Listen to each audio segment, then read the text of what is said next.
Bismillahirrahmanirrahim. Assalamualaikum warahmatullahi wabarakatuh.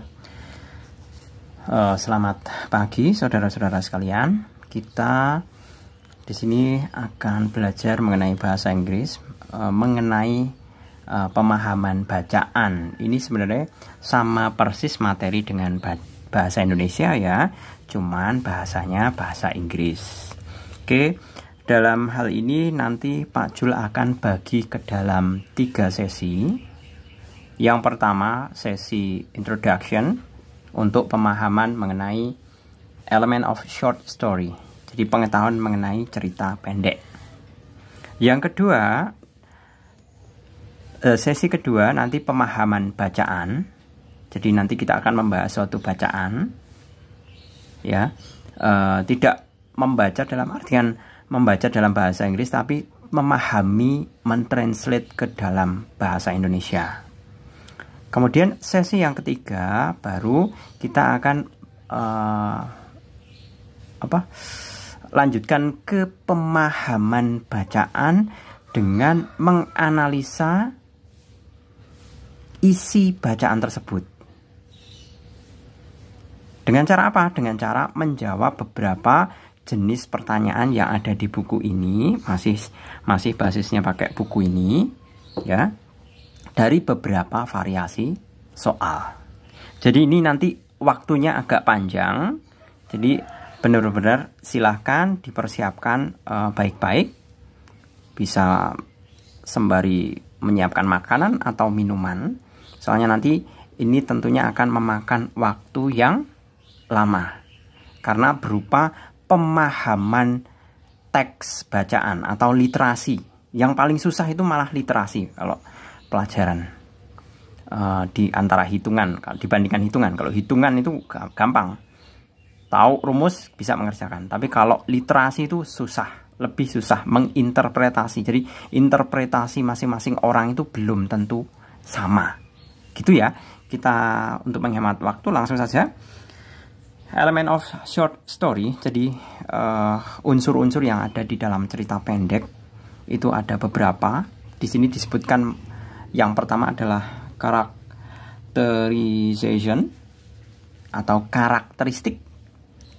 Itu bisa penokohan kalau dalam bahasa Indonesia. Jadi di dalam cerita itu sama seperti di bahasa Indonesia, ada tokoh protagonis maupun tokoh antagonis. Protagonis itu tokoh yang baik, kemudian atau sebagai pusat isi dari bacaan tersebut. Itu dikatakan protagonis. Kemudian antagonis adalah tokoh yang jahat atau yang membuat masalah atau yang memulai konflik. Itu adalah antagonis. Kemudian unsur selanjutnya adalah setting. Setting adalah waktu ataupun tempat terjadinya kejadian tersebut. Kemudian plot merupakan alur cerita. Ya, jadi mulai awal, puncak atau klimaks, kemudian akhir. Itu dinamakan sebagai plot. Kemudian yang ketiga adalah konflik. Konflik adalah titik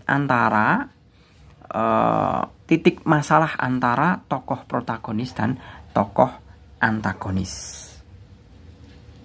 Ya.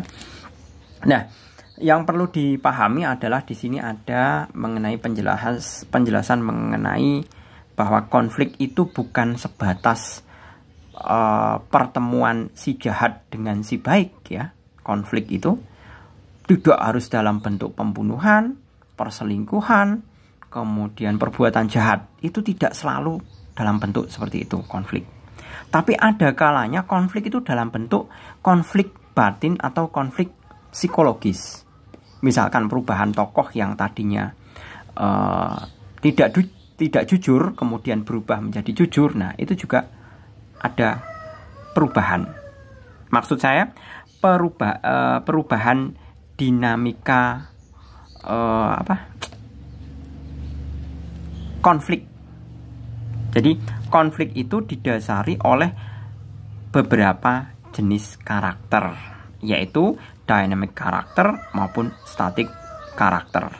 Dynamic itu adalah karakter yang berubah, kalau static itu adalah karakter yang tetap. Maksud tadi Pak Jul bicarakan mengenai perubahan dari tidak jujur menjadi jujur, nah itu dinamakan dynamic karakter. Jadi karakternya berubah. Yang tadinya sayang kemudian tidak sayang, atau cerita-cerita sinetron-sinetron itu yang mulanya menikah kemudian bercerai, itu kan pasti ada konflik ya. Nah, yang tadinya sayang kemudian tidak sayang kemudian bercerai, nah itu didasari oleh apa? Didasari oleh dynamic karakter masing-masing tokohnya. Jadi tokohnya itu berubah seperti itu. Kemudian tema adalah yang mendasari cerita tersebut. Jadi bisa dikatakan temanya kematian, kalau di sini disebutkan tema kematian, kemudian pengalaman hidup, kemudian tanggung jawab moral, harapan, cinta, hate relationship, hubungan yang saling memusuhi, dan lain sebagainya. Ini untuk elemennya. Masih ada lagi, yaitu mengenai point of view. Point of view itu adalah sudut pandangnya ya. Sama persis di dalam bahasa Indonesia, sudut pandang pertama dan sudut pandang orang ketiga, first person, itu biasanya pakai di dalam bacaannya itu pakai I ya, karena orang pertama yang sebagai pelaku cerita. Kemudian kalau third person itu adalah orang yang menceritakan cerita orang lain, seperti itu. Kemudian literacy device. Jadi ini kalau literasi device itu kalau di dalam bahasa Indonesia itu boleh dikatakan sebagai gaya bahasa ya. Bagaimana si pembuat cerita itu membawakan ceritanya, gitu ya. Ini untuk yang sesi pertama. Saya rasa cukup mengenai unsur-unsur di dalam cerita pendek. Kita masuk ke pemahaman bacaan. Pak Jul akan berusaha mentranslate versinya Pak Jul ya. Nanti silakan saudara-saudara sekalian bisa menyesuaikan. Misalkan yang kurang sesuai silahkan diperbaiki, gitu ya. Ini adalah pelajaran mengenai pemahaman literasi bacaan. Oke. Ini di unit 1, A Gift of a Family, halaman 11. The Power of Flower, kekuatan bunga.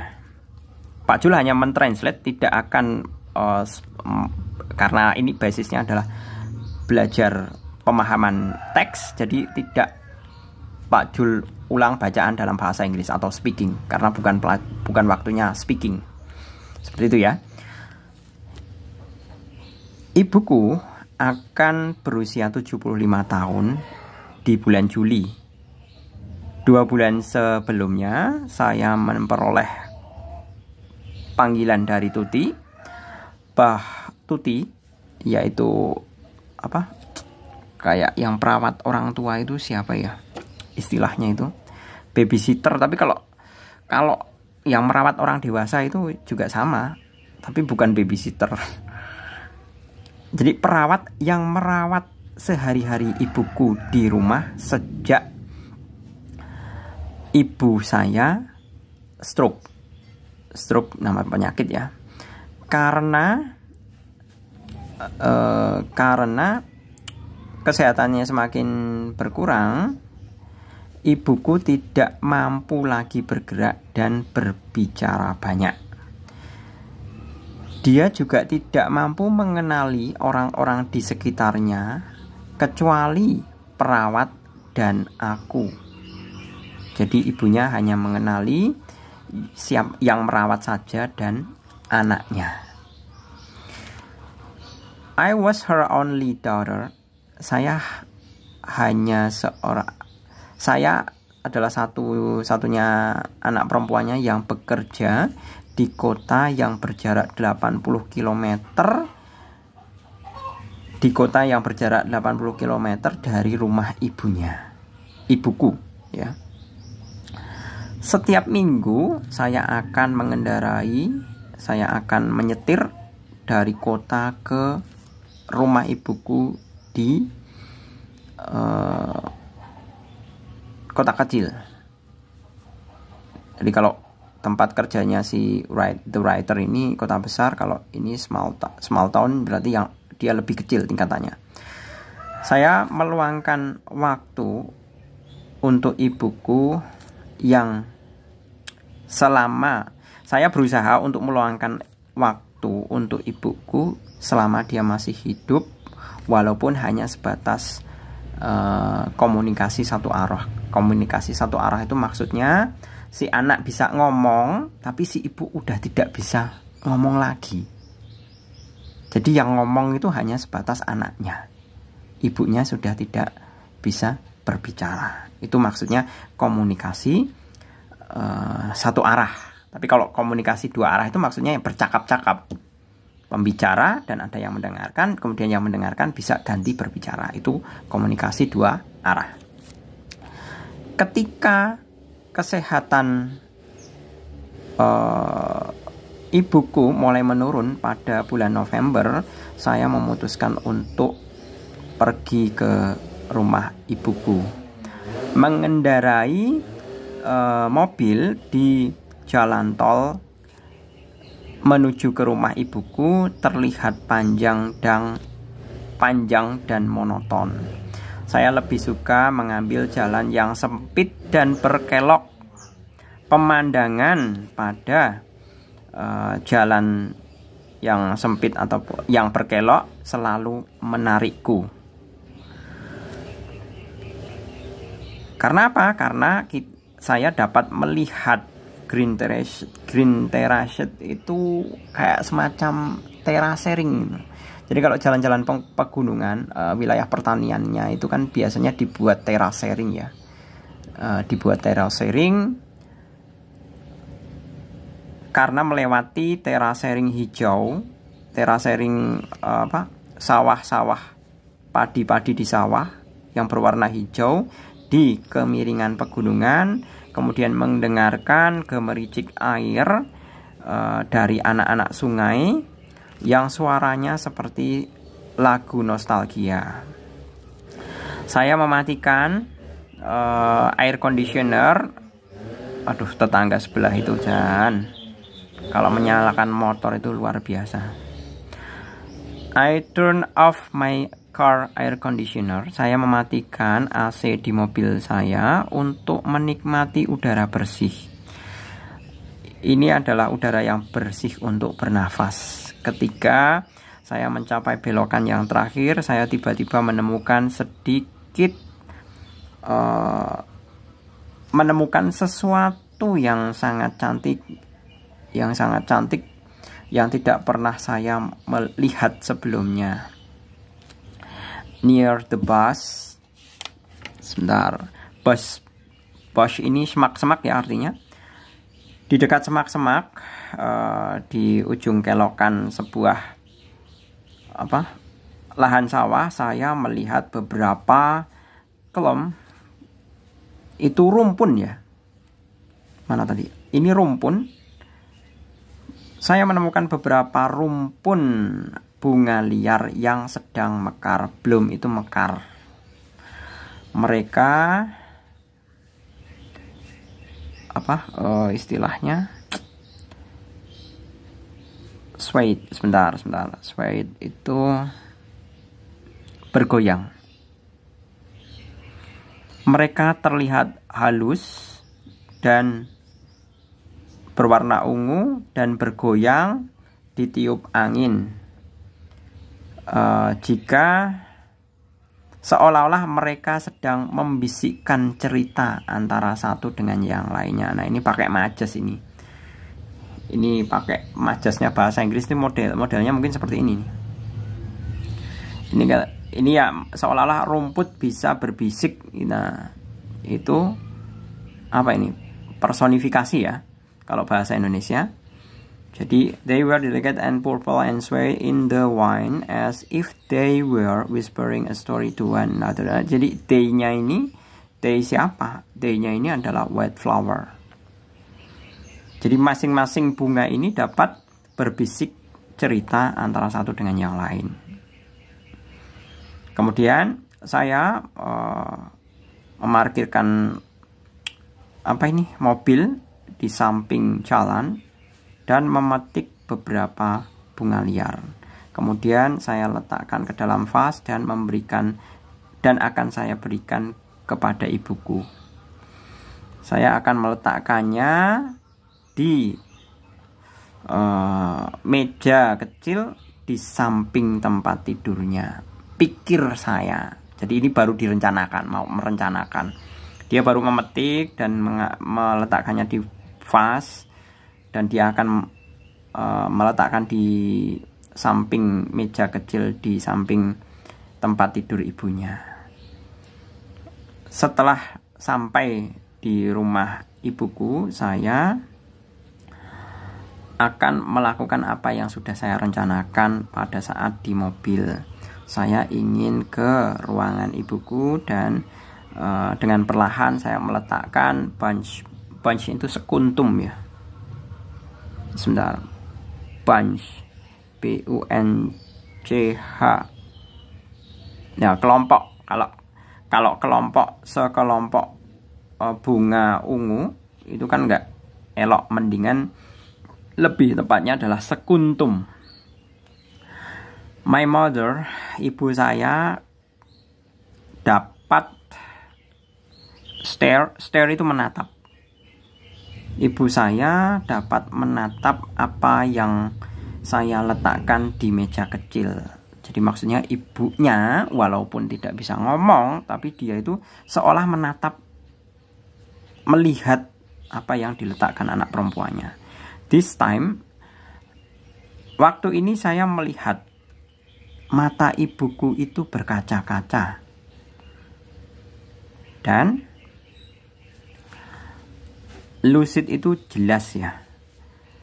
Dan seolah terlihat jelas atau bening dibandingkan biasanya. Jadi kalau orang sakit itu kalau misalkan biasanya kan matanya pucat. Nah, ternyata setelah dibawakan anaknya perempuan bunga, ternyata mata ibunya itu seolah-olah berbinar-binar dan kelihatan lebih bening. Kemungkinan bisa menimbulkan rasa gairah hidup kembali. Seperti itu. Mungkin maksudnya seperti itu. The look in her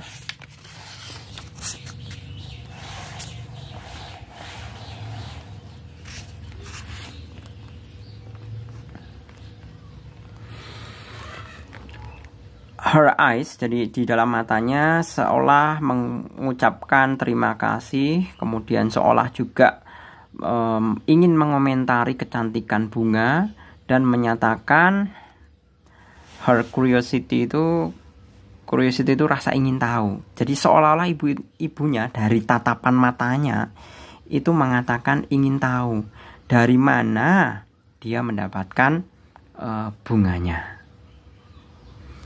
Saya tidak terkejut, tetapi di dalam hatiku sangat bergembira. Ya maklum aja karena nggak bisa ngomong ya. Jadi seolah tatapan mata itu sudah seolah dapat menggantikan percakapan. Seperti itu. It turned out that the flower. Kemudian saya memetik beberapa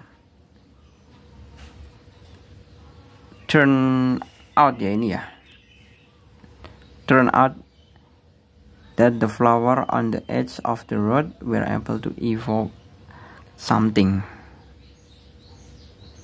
Evoke itu membangkitkan. Jadi dari bunga yang dipetik di jalan tadi ternyata mampu memberikan atau membangkitkan sesuatu di dalam pada ibuku. Jadi seolah-olah itu mengurangi rasa sakit ibunya. Ya. Walaupun badannya tidak bisa memberikan respon, tetapi dari matanya tidak dapat menipu. Maksudnya, walaupun ibunya tidak seperti yang Pak Jul tadi katakan bahwa walaupun tidak bisa berbicara, namun matanya itu tidak menipu bahwa ternyata bunga yang dibawa tadi bisa mengurangi rasa sakitnya.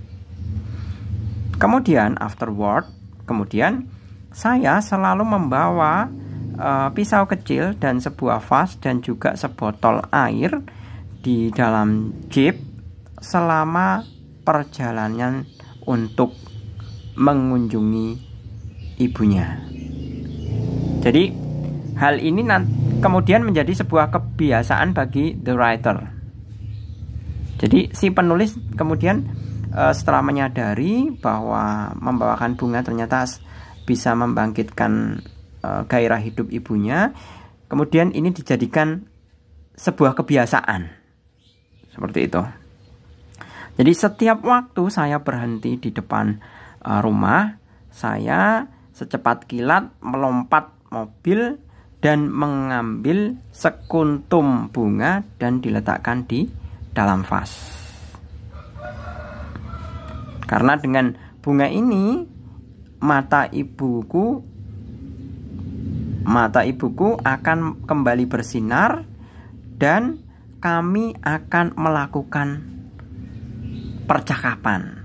Nah, jadi ini kekuatan inti dari judulnya ini, The Power of Flower ini. Jadi flower make a conversation between the writer and her mom. Ini inti dari judulnya ketemu di sini. Jadi we had a pleasant conversation. Jadi dari bunga itulah si penulis berkomunikasi dengan ibunya yang stroke, yang sudah tidak bisa berbicara. Even though, walaupun dia tidak dapat berbicara, hanya komunikasi hanya sebatas melalui mata saja. Pada suatu pertengahan minggu pagi, maksudnya pertengahan minggu ya, bukan hari Minggu pertengahan. Di akhir tahun saya mendapatkan panggilan dari Tuti yang mengatakan bahwa kondisi ibu saya mulai memburuk dan memintaku, asking me, jadi memerintahkan atau meminta untuk cepat-cepat melihat keadaan ibuku. Tiba-tiba I speed away, saya speed away itu melaju pergi, melaju kencang dan melewati bunga yang biasa saya petik.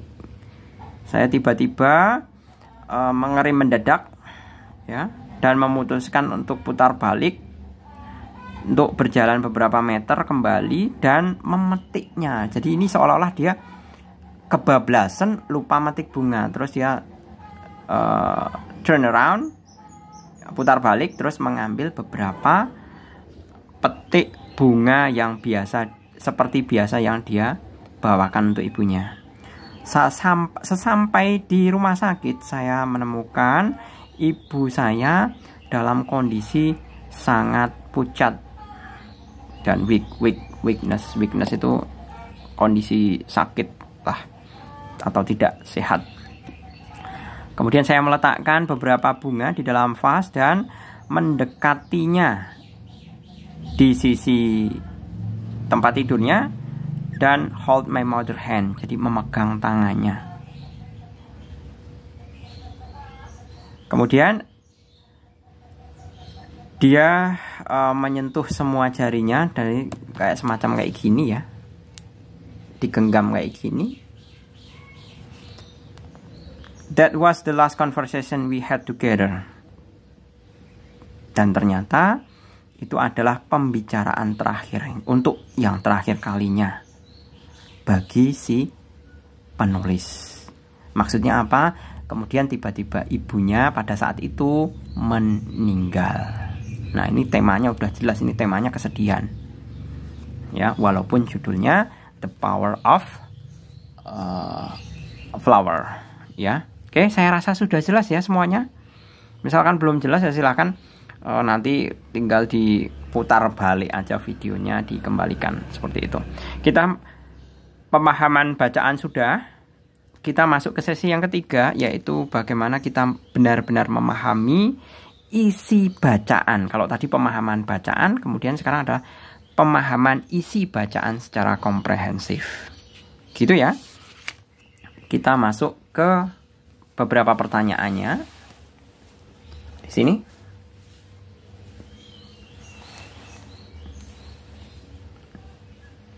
Sebentar, saya cari sudut yang gampang biar nanti tidak berubah pencahayaannya. Kadang-kadang kalau itu berubah pencahayaannya.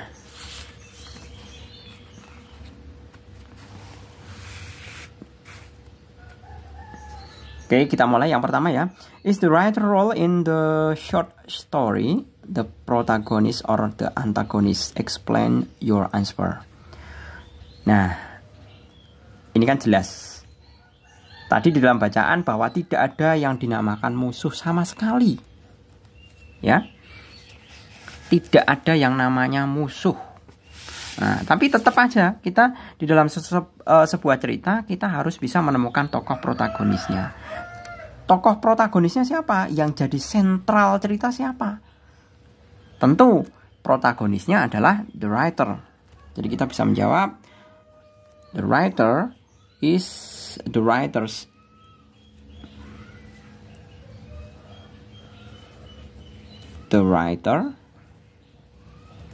role is the protagonist. Alasannya apa? Explain your answer. Because the writer is the main.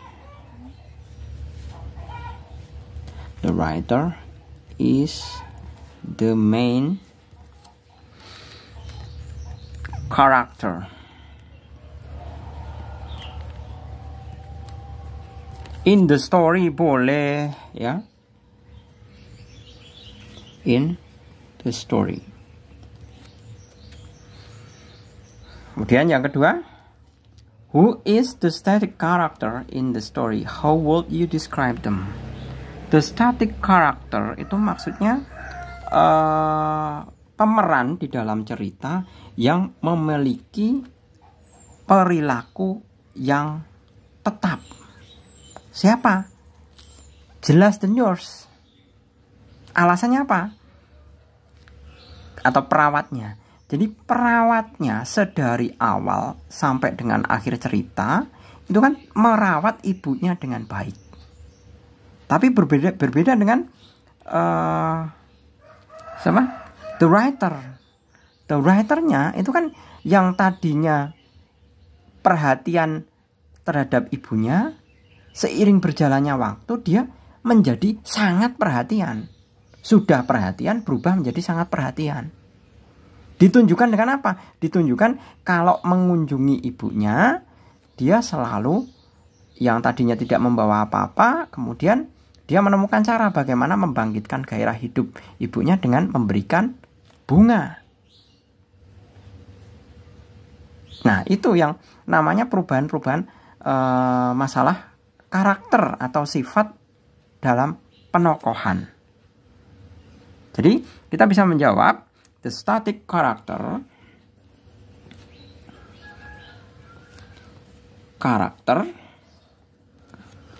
is the nurse.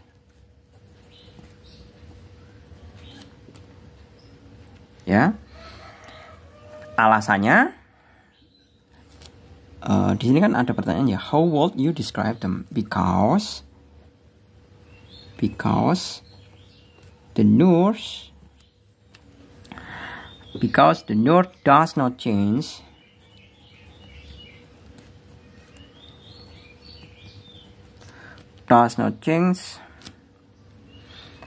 throughout the story. Dari sepanjang.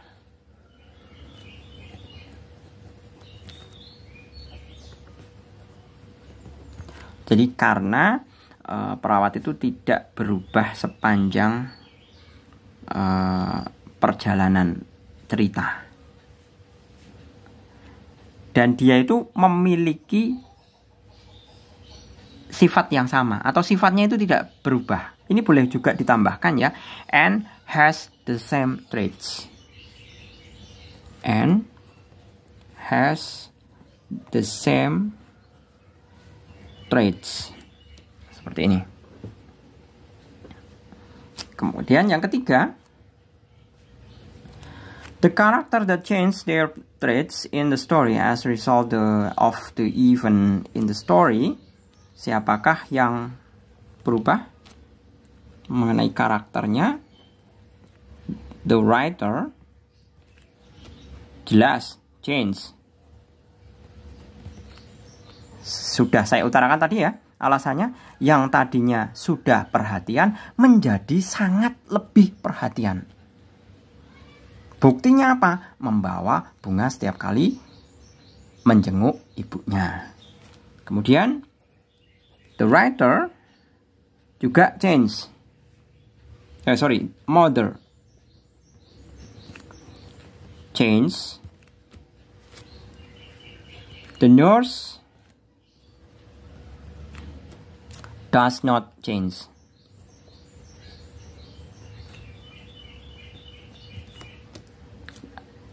Mother itu change-nya apa? Change-nya itu kelihatan dari kondisi fisiknya.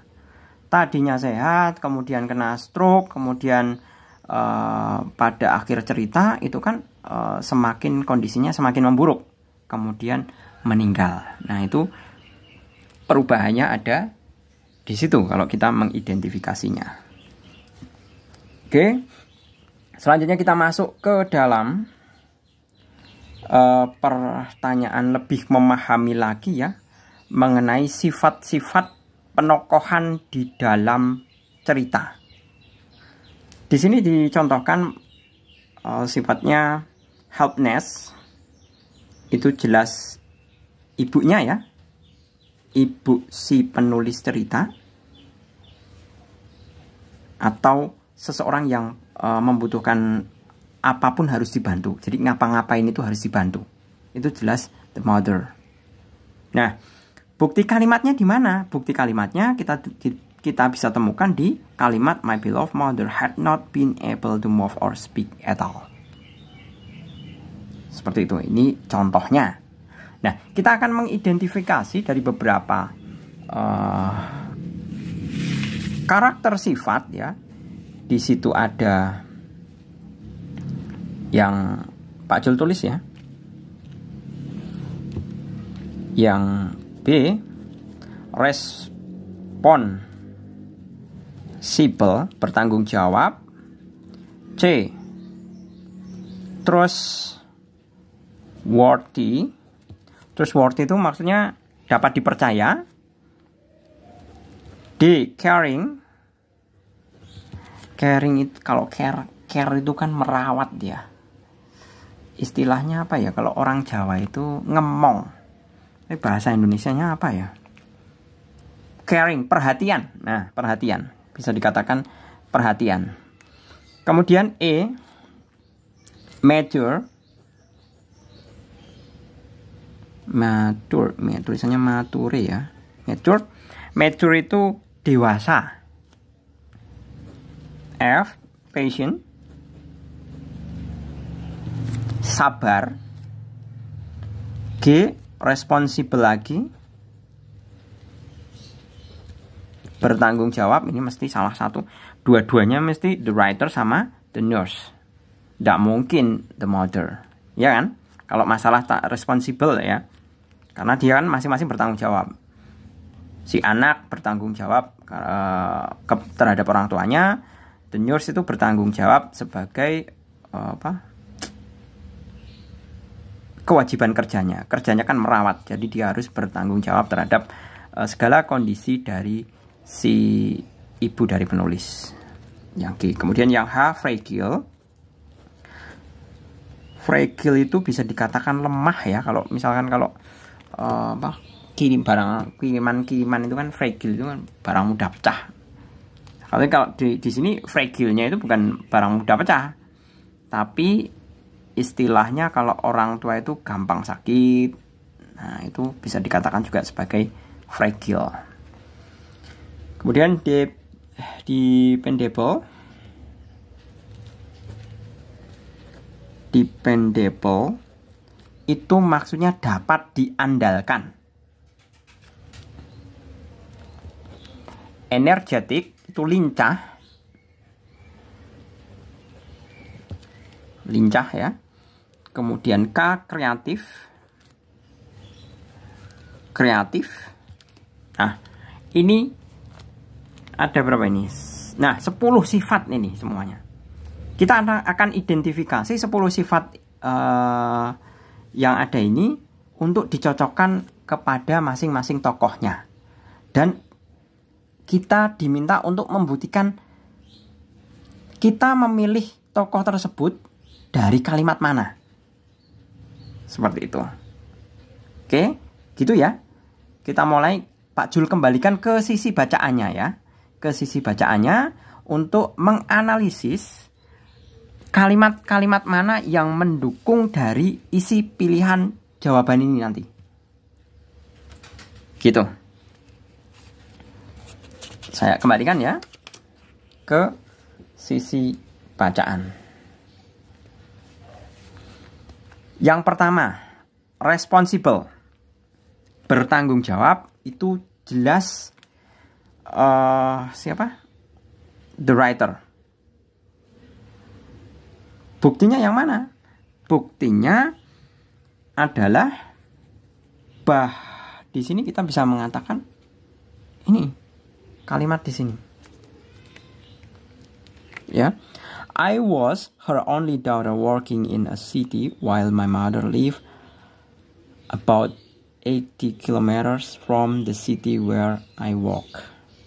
Jadi walaupun jauhnya 80 km, tetap dia itu selalu menjenguk orang tuanya. Ya, ini untuk responsible yang pertama itu adalah the writer. Dia selalu, on weekend I would drive from the city to my mother house in a small town. Nah, ini bukti bahwa dia itu bertanggung jawab. Dia punya orang tua yang sakit dan wajib dijenguk. Seperti itu. Ini konteksnya perempuan ya. Apalagi kalau konteks anak laki-laki. Ini di luar konteks ya. Di luar bahasa Inggris ya. Kalau yang namanya anak laki-laki, seumur hidupnya dia tetap menjadi milik ibunya. Diingat-ingat. Semua anak-anak laki-laki yang terlahir di bumi itu adalah milik ibunya. Jadi makanya kalau besok kalian misalkan menikah, suamimu sangat perhatian dengan ibumu, itu jangan pernah merasakan cemburu. Karena apa? Karena itu kalau maksud saya di dalam Islam ya, seumur hidup anak laki-laki adalah milik ibunya. Tapi kalau yang namanya anak perempuan, selama dia belum menikah, dia masih milik ibunya. Tapi kalau setelah menikah, anak perempuan adalah milik suaminya. Seperti itu. Ini sedikit ya intermezzo ya buat pelajaran moral kalian. Jadi bukan sebatas ngonten atau ngasih pelajaran, tapi pelajaran sekolah, tapi setidaknya ada intermezzo selingan untuk pelajaran moral kalian. Selanjutnya ya tadi sudah jelas ya yang B. Kemudian trustworthy itu maksudnya trust itu jujur ya, tapi ini bukan makna jujur ya, tapi lebih makna yang dapat dipercaya. Nah, yang dapat dipercaya siapa? Tentu adalah the nurse. Buktinya kita analisa. Jadi the nurse ini kan yang bertugas merawat si ibunya si penulis. Dari mana kita temukan? Nah, ini 2 months later I got a call from Tuti, the nurse who took daily care of my mother. Who took daily care itu maksudnya seseorang yang merawat harian ibuku. Nah, berarti tentunya si penulis ini sudah mempercayakan perawatan ibunya ke the nurse. Gitu ya. Jadi bukti kalimatnya di sini. Kemudian caring. Nah, caringnya adalah the writer. The nurse itu juga caring. Tapi caringnya kan sebatas job deskripsinya dia. Ya. Dia merawat ibunya itu kan memang sudah mesti pekerjaannya. Jadi kita, kenapa Pak Jul memilih caringnya bukan the nurse? Karena kalau the nurse caring itu sudah sewajarnya. Tapi kalau caring di sini lebih tempatnya adalah the writer. Ya.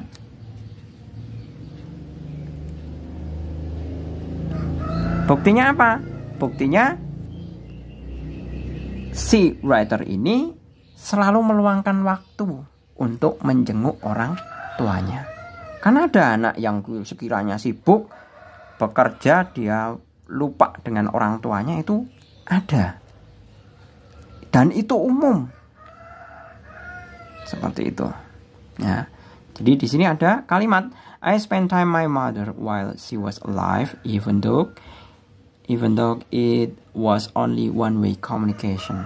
Jadi walaupun dengan komunikasi satu arah, dia tetap meluangkan waktunya untuk menjenguk ibunya. Kemudian mature, dewasa, itu juga jelas the writer.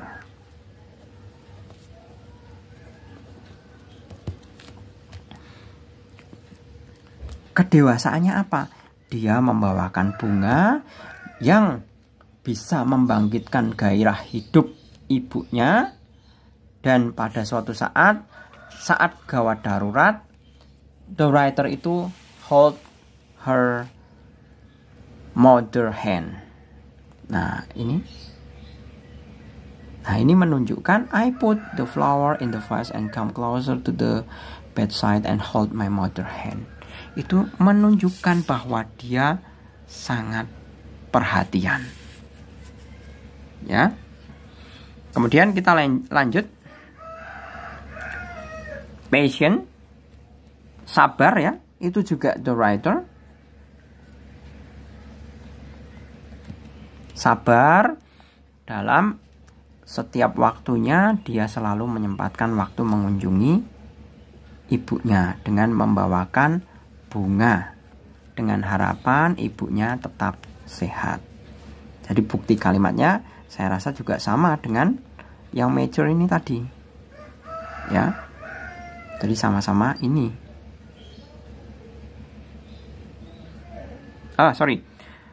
Patient, sabar. Kalau sabar itu bukan masalah membawakan bunga ya. Sabarnya itu dia selalu menjenguk ibunya. Jadi I spend I spend time with my mother while she was alive, even though it was only one-way communication. Jadi antara caring tadi sama patient ya. Ini bukti kalimat yang mendukung alasan sifat caring dan patient sama. I spend time with my mother ini. Kemudian responsible yang kedua, tadi responsible yang pertama ini. Responsible yang kedua jelas the nurse ya. Jadi kita bisa analisa bertanggung jawab. Kita bisa analisa pada saat tadi, saat kondisinya memburuk. Nah, kita analisa. Nah, ini one midweek morning at the end of the year, I got call from Tuti saying that my mother condition had taken a turn for worse and asking me hurried to see my mother. Jadi seketika the nurse tahu kalau ibunya si penulis itu memburuk, seketika itu juga dia langsung memberikan kabar dan meminta si anak untuk segera pulang dan melihat ibunya. Berarti itu adalah wujud tanggung jawabnya ya. Wujud tanggung jawab seorang anak kalau dikabari orang tuanya tiba-tiba kesehatannya memburuk atau gawat darurat, semestinya seorang anak harus segera pulang dan menjenguk. Seperti itu. Kemudian yang H, fragile itu jelas mother.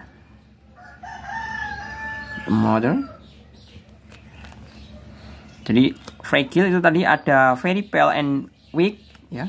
Nah, ini bukti kalimatnya. Arriving at the hospital, I found my mother was very pale and weak. Nah, itu fragile, mendukung bahwa the mother itu traits-nya, sifatnya fragile.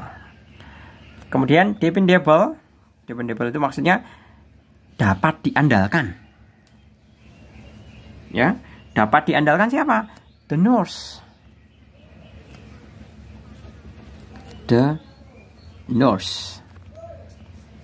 Buktinya selama 2 bulan yang merawat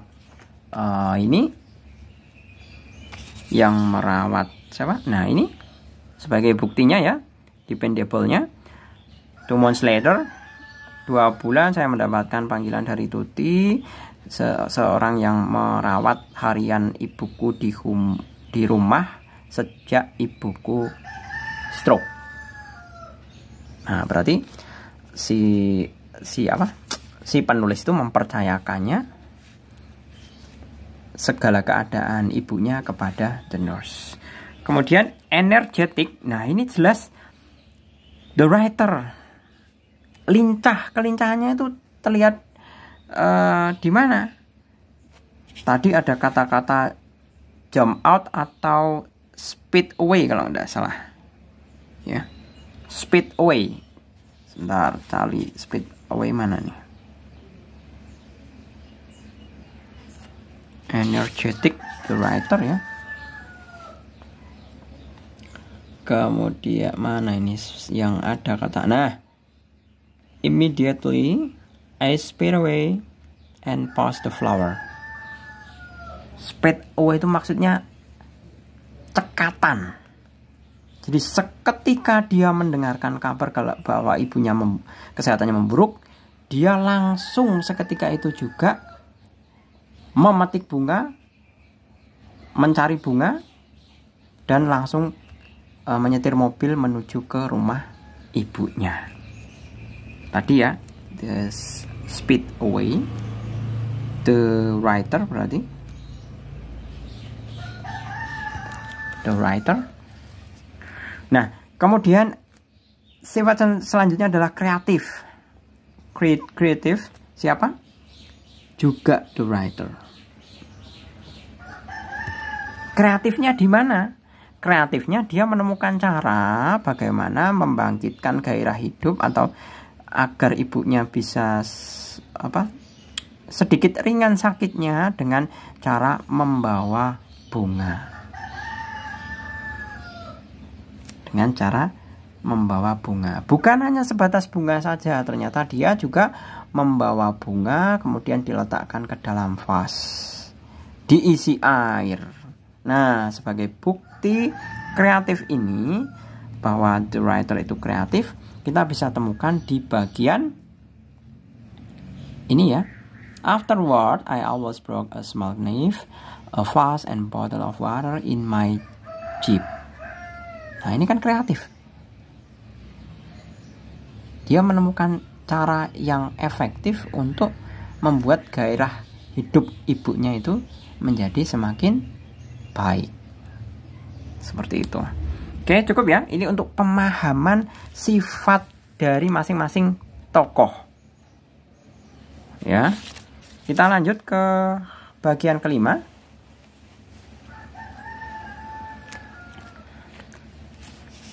Yang bagian kelima, the illness left the writer mother with memory loss and paralysis.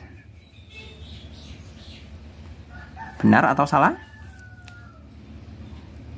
Jadi ibu dari si penulis itu juga mengalami kehilangan memori.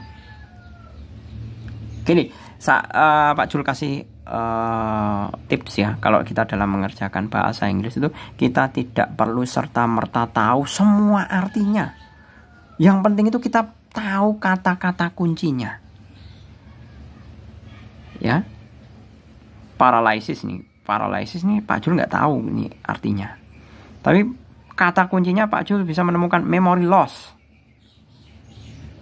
Jadi kan tadi cocok sama apa yang diutarakan di paragraf pertama yang mengatakan bahwa ibunya itu hanya mengenali the writer atau the daughter atau anak perempuannya dan the nurse. Terhadap orang lain dia sudah tidak ingat. Berarti kan dia memory loss. Berarti pernyataan ini adalah true. Kedua, the writer is not skilled at driving car on the toll road. Itu jelas false. Alasannya apa? Karena the writer itu tidak mau lewat tol. Itu karena apa? Kalau di tol itu pemandangannya monoton, cuman jalan sama beton. Maka the writer itu lebih memilih lewat apa? Memilih lewat pegunungan yang jalannya berkelok dengan memiliki pemandangan indah sepanjang sawah-sawah yang hijau. Itu alasannya. Jadi bukan masalah the writer itu tidak mampu menyopir mobil di tol. Gitu ya, jelas ya. Kemudian yang ketiga, the writer want to be close to her mother while there was a little chance to do it. Itu jelas benar. Jadi karena setiap minggunya yang dia usahakan untuk menjenguk ibunya ya, ibunya the writer, itu maksudnya apa? Maksudnya dia benar-benar ingin dekat dengan ibunya. Jadi walaupun dengan kesempatan yang sangat sempit, 1 minggu 7 hari, dia tetap luangkan waktu 1 hari untuk menjenguk ibunya. Berarti pernyataan yang C ini juga benar. Yang D, the writer enjoy the view while driving along the winding roads. Itu juga benar. Dia sangat menikmati. Buktinya apa? Buktinya dia menikmati pemandangan hijau pemandangan sawah padi yang hijau.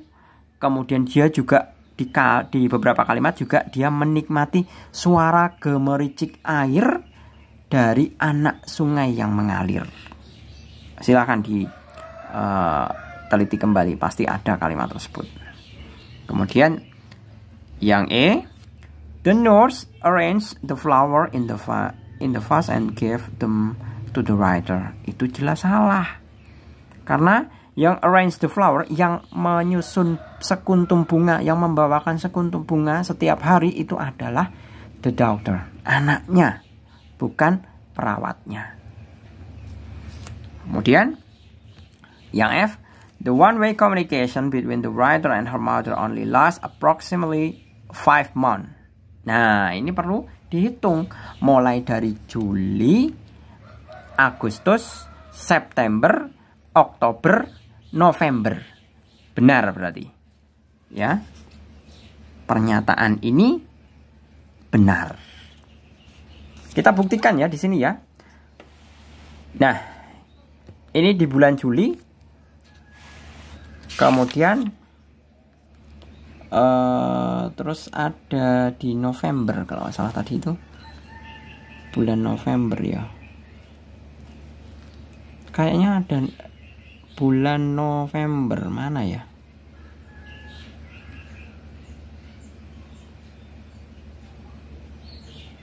Sebentar.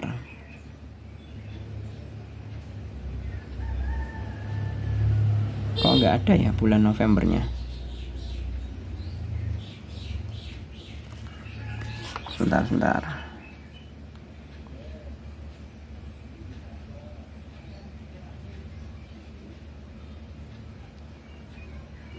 Nah, nih penurunannya. Nah, ini ketemu. Jadi penurunan kesehatannya itu mulai pada bulan November. Jadi Juli dan November ini adalah selama 5 bulan. Gitu ya. Jadi jelas ini jawabannya adalah true. Jadi komunikasi satu arahnya itu berlangsung sekitar 5 bulan. Gitu, kita lanjutkan ke pemahaman berikutnya, yaitu touch challenge. Touch challenge. Nah, ini mungkin pembahasan terlama, juga terpanjang mungkin ya. Pak Jul itu lebih suka mengajar satu sesi, satu langsung selesai. Dalam artian biar tidak terpotong. Jadi audien paham, langsung juga bisa mengerti semua poin-poinnya. Jadi bukan sebatas ngonten, nyari duit, nyari view, nyari like. Kalau Pak Jul karena memang tujuannya ingin mengajar saja, menyalurkan hobi. Seperti itu. Kita mulai ya. This is a multiple choice with a multi-response answer. Choose the correct answer. You can choose more than one option. Give a tick to the correct answer. What is the story about? Apa isi dari cerita tersebut? Flower as means of communication. Dengan menggunakan bunga bisa menunjukkan cara berkomunikasi. Itu jelas benar. Buktinya apa? Buktinya si ibu tadi matanya berkaca-kaca menjadi lebih jelas dan nampak dia seolah-olah sudah mampu berbicara. Jadi dengan dibawakan bunga seolah-olah si ibu tadi mampu berbicara. Kemudian, the last communication before death came, itu juga benar. Jadi sebelumnya mampu berbicara, kemudian one way communication, kemudian komunikasinya digantikan dengan bunga ya. Berarti itu kita bisa katakan, simpulkan, the last communication before death came. Jadi pernyataan ini juga benar. Kemudian a late remorse of a doctor, itu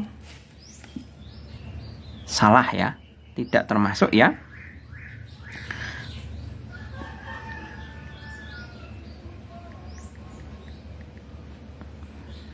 Jadi a late remorse of doctor maksudnya apa? Remorse itu rasa bersalah. Jadi keterlambatan seorang anak, rasa bersalah atas keterlambatan seorang anak itu tidak disebutkan atau tidak dicerminkan di dalam isi bacaan. Malah sebaliknya, wujud perhatian dari dokter. Dengan cara apa? Dengan selalu mengunjungi ibunya tiap minggu. Seperti itu. Kemudian, what is the climax of the story? Klimaks atau titik puncak dari cerita tersebut adalah the writer mother had a stroke for the first time. Itu bukan puncak masalahnya. Sebentar. Ya, bukan puncaknya ya. Puncaknya itu adalah stroke for the second time. Yang ini. Kalau ini malah bukan. Ya. Terus, the writer discovered beautiful white flower on the edge of the road. Itu juga bukan klimaknya. Ini bukan cerita intinya. Jadi kalau kita fokus ke klimaks ya, menentukan klimaks sebuah cerita, itu klimaksnya itu diambil dari peristiwa inti. Intinya itu kan degenerasi kesehatan ibunya. Kalau masalah si penulis mengambil bunga, itu bukan cerita inti, itu hanya bumbu tambahan. Istilahnya seperti itu. Jadi ini bukan ya. Selanjutnya, something happened to the writer mother at the end of year. Nah, itu juga klimaks. Klimaksnya apa? Ibunya meninggal di akhir tahun. Seperti itu. Jadi klimaksnya dari 2 poin ini ya. The writer mother had a stroke for the second time. Yang kedua, something happened to the writer mother at the end of the year. Oke, selanjutnya yang C, what do the flowers signify most for the writer? Apa efek atau dampak yang signifikan dari bunga untuk si anak ya? The final chance to communicate with the mother. Ini benar. Karena tadinya tidak bisa, tatapannya kosong, kemudian dibawakan bunga, tatapan si ibu menjadi berkilau, seolah mampu berbicara. Kemudian pernyataan yang kedua, a way to comfort her dying mother at the final hours. Ini kalimat kurang ajar ini. Ini termasuknya kalimat kurang ajar ya. A way to comfort her. Jadi untuk mempermudah jalan ibunya meninggal pada jam-jam terakhir. Nah, ini kalimat kurang ajar ini kalau dalam bahasa Indonesia. Ya. A way to comfort her dying. Masa untuk agar ibunya meninggal dengan tenang pada jam-jam terakhir. Nah, ini bukan ya, tidak dinyatakan di dalam cerita. Kemudian pernyataan ketiga, an effort to connect with her beloved mother. Ini benar. Kalau ini sudah jelas dinyatakan secara eksplisit di dalam teks. Ya. Selanjutnya, yang terakhir, gratitude for being well raised by her mother. Gratitude, rasa syukur. Apakah benar pernyataan ini?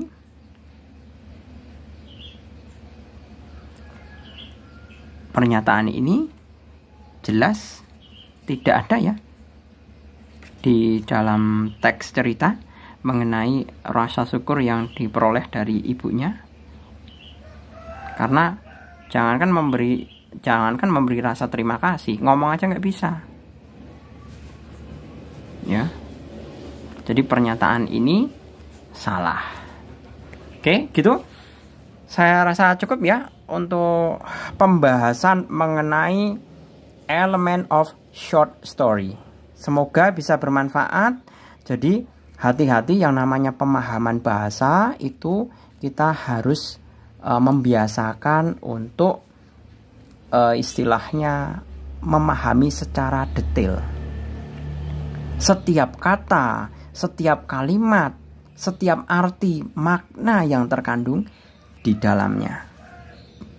Terlebih ini bahasa Inggris. Pekerjaan kita double. Satu, kita mesti mentranslate dulu ke bahasa Indonesia. Kemudian kita harus mengerti koherensi antara koherensi atau hubungan ya antara kalimat sebelum dan sesudahnya, itu semestinya bagaimana menyambungkannya. Seperti itu ya. Semoga bermanfaat dan bisa menjadi pemacu saudara-saudara untuk lebih rajin belajar. Saya akhiri, terima kasih, selamat pagi. Assalamualaikum warahmatullahi wabarakatuh.